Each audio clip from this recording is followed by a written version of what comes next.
हम सरिता मिश्रा लोकगीत मिर्ज़ापुरी से करते हैं अपने यूट्यूब चैनल पर आप सभी का स्वागत। तो फ्रेंड में लेके है एक अच्छा सा है मकर संक्रांति हंसी मजाकिया सोहर गीत। पसंद आए तो लाइक शेयर सब्सक्राइब जरूर करिएगा मेरे चैनल को।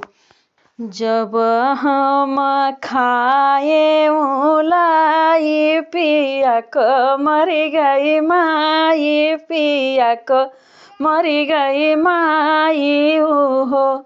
अब लाई न खावई न रामाय बनाही खावई लाई न। जब हम खाए गट्टा पिया मोर चलावले कट्टा, पिया चलवले निकट्टा रामाय हम खावई न गट्टा।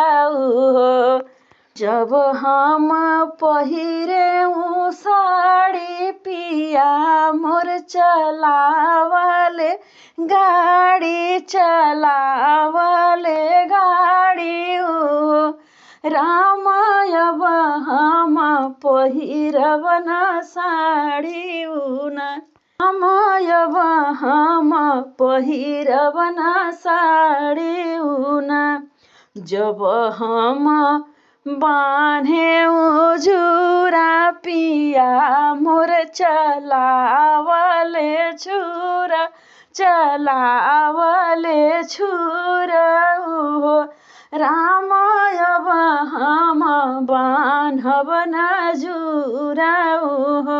जब हम खाई हलवा हमरे दुईठे बउआ जनमे दुईठे बउआ रामाय बन हम खावई लउआ।